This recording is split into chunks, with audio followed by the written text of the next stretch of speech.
Do you think Faria was really being controlled by someone? Certainly seemed that way. The question is, who? The Red Woman?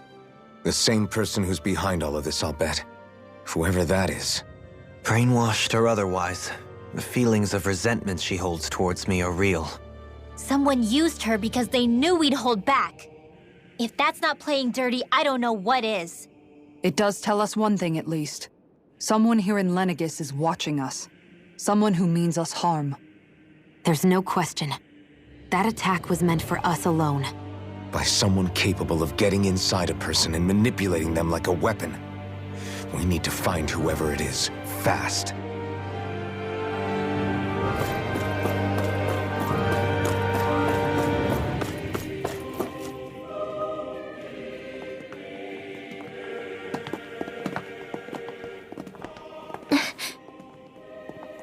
What is it, Rinwell?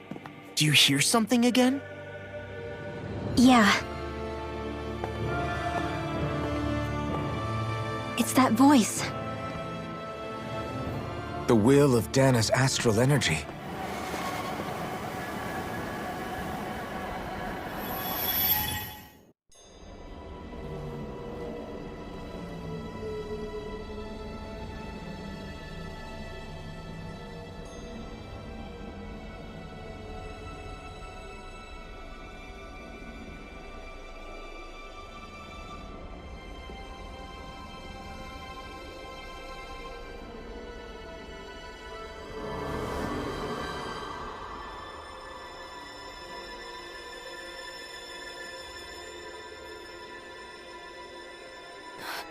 What? There's so much astral energy. But where's it all coming from? It's almost like it's alive.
That was the spirit channeling ceremony just now.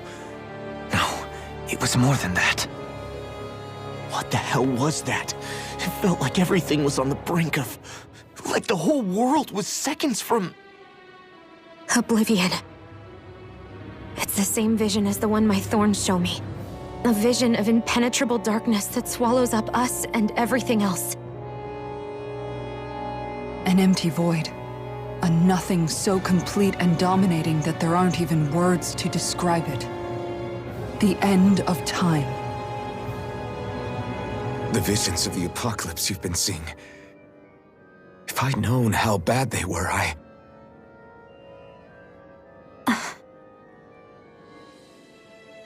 So, everything we just saw, those were Naori's memories, right? That's right. It was as if her innermost thoughts were speaking directly to us. At least I know they weren't mine. That power flowing into her, it reminds me of Shion's thorns. If they're what's responsible for all these visions she's been having, then maybe... Maybe my thorns are made from that same astral energy? If that is the case, We just found the missing link between your thorns and what happened here 3 centuries ago. No, more than a link. Perhaps even the very heart of the matter. I've never felt astral energy so powerful. What was that? If it's the same energy your thorns are made of, it must be dark astral energy, right? And isn't that something only Renans have? Correct.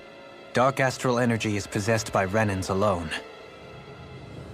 And when enough astral energy gathers together, it develops its own form of sentience.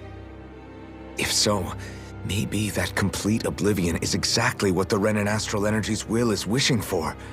But why? I don't know. Will can be a pretty vague thing to nail down.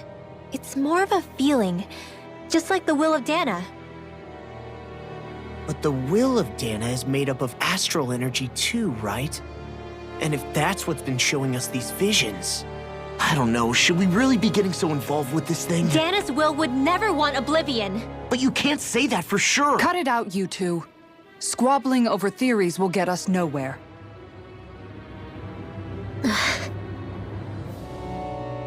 Let's keep moving. If it's Dana's will showing us these memories, then I'm as clueless about its motives as any one of us. But if it could lead us to the truth, then I want to find out more. Shion's right. All we can do is keep going. If these really are Naori's memories we're watching, there could be truths in them I was never aware of. And I think they may be the kinds of truths I need to confront if we're going to keep fighting.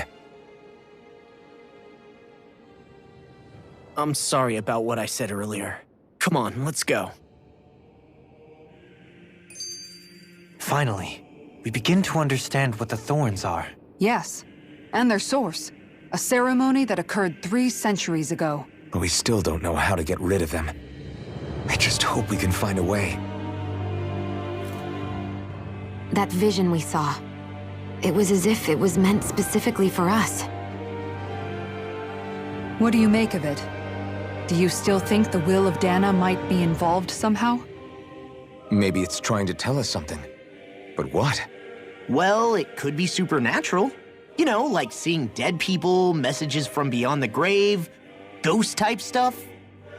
That's your grand theory? That we're being haunted? Come on, Law.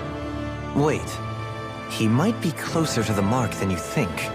What if a person's thoughts and deeds were to somehow become indelibly etched into the ether of a place? And what if those with a connection could then somehow pick up on them?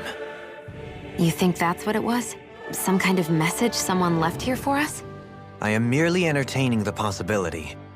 Whether it was Dana's will, or somehow connected to the Sovereign and Maiden's powers, I do not know. Okay, back up a sec. You're saying that if a place is full of enough astral energy, it can somehow show us events that happened centuries ago? More to the point, how does that much astral energy gather in one place anyway? Seems unlikely it happened naturally. Whatever it was, it survived here intact for 300 years. Whoever left it for us, the strength of their intent is beyond doubt. The strength of their intent.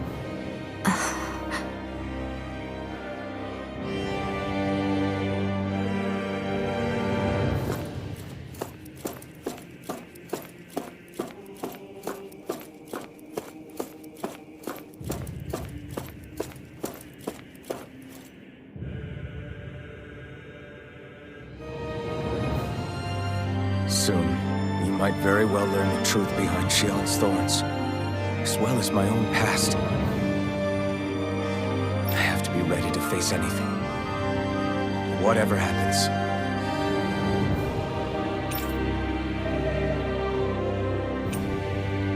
I just need a little time first. I want to make sure I go into whatever comes next completely prepared.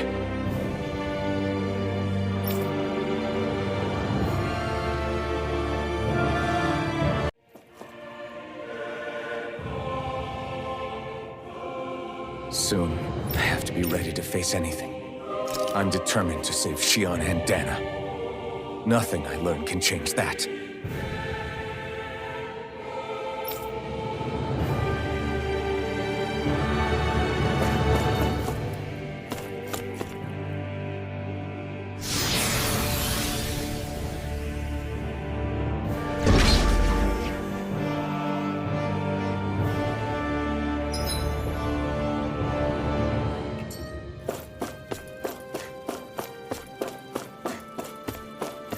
Hold up, you guys.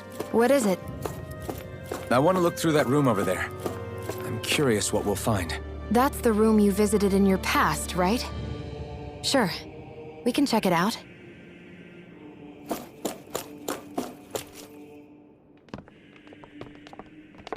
This looks like some kind of research facility.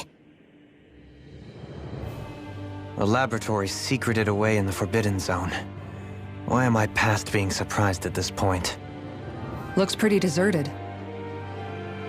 Let's check it out. It might give us a new lead.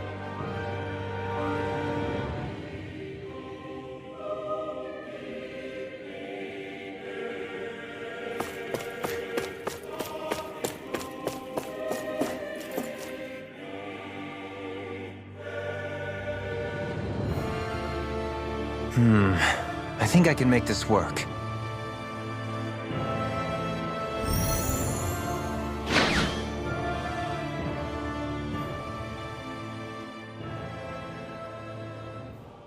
Well, can you make head or tail of it? These are experiment records by the looks of it. Reams of them, dating back hundreds of years. Let's see. A composite being capable of controlling Danon astral energy so as to convert its molecular and elemental makeup. The creation of a governing central figure, taking the form of a Danon. Codename Sovereign. Sovereign. Wait, there's more. Research into utilizing force field crystals for the purpose of stable astral energy containment. That must be the Master Cores. With all this raw data, there's bound to be records here somewhere about the Maiden and the Lords, too. About the Lords? Why would they be on there? Think about it. The Lord's crests are clearly of a piece with those of both the Sovereign and the Maiden. Not to mention the fact that the contenders to the crown are selected from otherwise regular Renan citizens. In other words, it may be that all Renans are unwittingly being made subject to some kind of grand scheme. What about the Sovereign? Does it say anything else? Where do I start? All I've read so far is the headlines. There's so much here. To sift through all of it would require specialized... Wait. What is it? Did you find something? It's a list of names, with the title, Test Subjects, Sovereign. It's your call. Read it. There must be dozens of test subjects listed here. Hundreds even. All of them failures. Wait, I think I've found one that was successful. Test subject number 1273. Ethnicity, NA. Unique adjustment index, generation, NA. Given name, Alphen.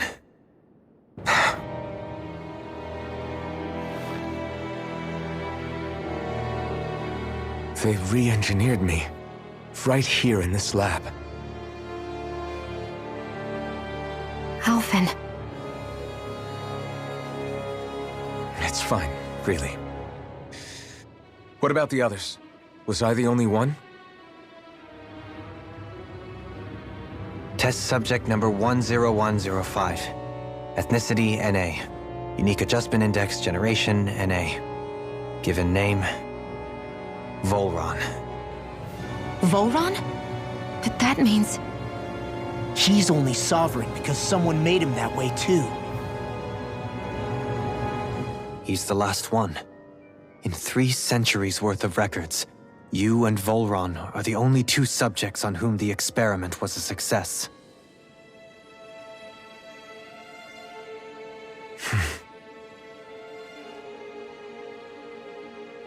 But what about the winners of the crown contests? Does this mean that none of them were ever crowned sovereign after all? Upon victory, the Sovereign shall return to Rena and rule over Rena and Lenegis combined. When a new Sovereign is decided, the outgoing monarch shall relinquish their post and live out the rest of their days on Rena. So we were told. But according to these records, there have only ever been 2 Sovereigns, neither of whom had anything to do with the crown contest. It's all lies, including the part about the Sovereign residing in Rena. The crown contest was never about deciding a new ruler. It must always have been devised for some other purpose. But even supposing that's true, someone must have been in charge for the past 3 centuries, right? If it wasn't the Sovereign, then who was it? Crown contests have been held this whole time, in spite of the fact that there was already a Sovereign. Me. Meaning that for the past 300 years, someone out there has to have been maintaining that lie. The same person I'm willing to bet is behind all this. The Red Woman? It's possible. But that doesn't necessarily mean she's the mastermind behind this scheme. She could be working for someone else. Someone back on the Renan homeworld. Either way, it's fair to say she's definitely involved somehow. What about the data records? Is there no other information that could help us? Not that I can see. Just file upon file of experiment results. There's nothing here about who's behind all this, or what their endgame is, unfortunately. I've barely managed to scratch the surface, mind you. You won't be able to read through it all, but you're welcome to take a look through what you can, while we're here. I'll do that.